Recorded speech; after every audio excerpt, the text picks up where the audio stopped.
All right, let's talk about realism. It's one of the most powerful and, honestly, one of the most controversial theories out there for understanding global politics. The whole idea is that it shows us the world not as we might wish it was, but as it really, truly is. So before we even get into the theory, let's just start by looking around. You turn on the news, you open a history book, and what do you see? A whole lot of competition and conflict. And this isn't new. I mean, listen to this quote from the ancient historian Thucydides. He was writing about a war thousands of years ago, but it feels like it could have been tweeted out yesterday, doesn't it? It just perfectly captures what realists would call the brutal, unchanging reality of how countries deal with each other. And this isn't just a vibe. You can see this reality reflected in some pretty stark numbers. Global military spending, it's been going up for 8 years straight. We're talking over $2 trillion in 2022. That's the highest it's been since the Cold War. Clearly, nations are gearing up for something. And then there's this number. Despite decades of trying to get rid of them, there are still about 12,500 nuclear weapons out there. That's a really sobering reminder of the ultimate kind of power states can hold over one another. It's a clear signal that, at the end of the day, countries don't fully trust anyone else for their survival. So all of this leads to this really fundamental question, one I'm sure we've all asked ourselves watching the news. Why? In an age where we talk so much about progress and cooperation, why does the world still feel like it's stuck in this endless cycle of conflict?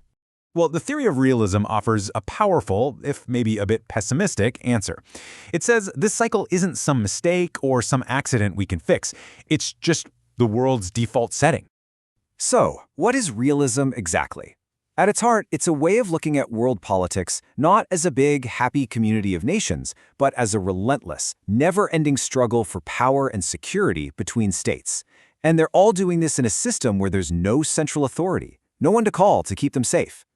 And this whole worldview is built on 4 bedrock assumptions. First, states are the stars of the show. They're the main actors. Second, the world is in a state of anarchy. Now, that doesn't mean chaos, it just means there's no world government, no global 911 to call for help. Third, states are fundamentally egoistic. They rationally look out for number one, their own self-interest. And finally, it's all about power, because survival is the name of the game. And the best way to survive is to have more power, especially military power, than the next guy. Now, this is where it gets really interesting, because realism stands in total contrast to its main rival, which we often call idealism or liberalism. I mean, look at the difference. Where idealists see a chance for cooperation and morality, realists just see conflict and competition. Where idealists talk about shared values, realists say, nope, it's all about national self-interest. It's a completely different way of seeing the world. But here's the thing. Realism isn't just one single idea. There's actually a fascinating debate within the theory itself about where all this conflict comes from.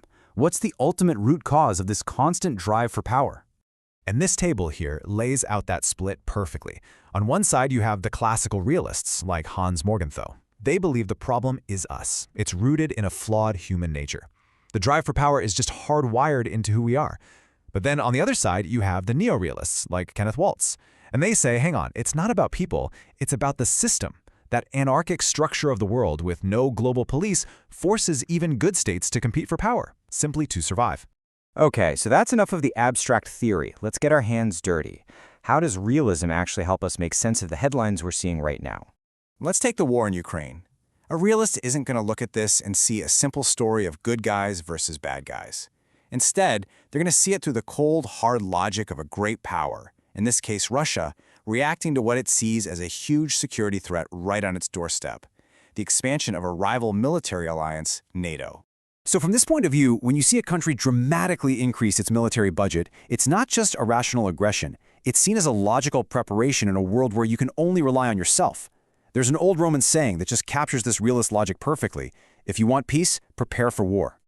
Okay, another example. China's actions in the South China Sea.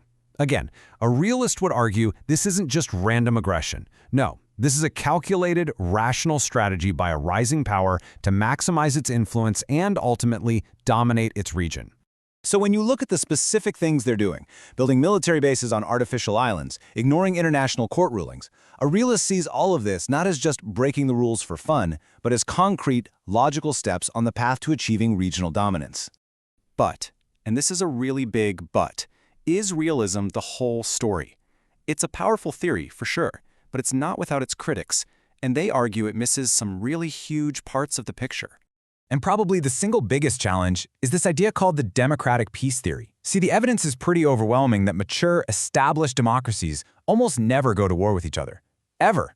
Now, that's a huge problem for realism, because it suggests that what happens inside a state, its type of government, its values, can fundamentally change how it behaves on the world stage. And that's something a theory focused only on power has a really hard time explaining. So this leaves us with a final, really provocative question to think about. Is realism just a timeless, objective truth about how the world works, a harsh reality we just have to accept, or is it a self-fulfilling prophecy? By assuming the worst in others, do leaders who follow its logic actually create the very dangerous, conflict-filled world that realism claims to just describe? It's a question worth chewing on.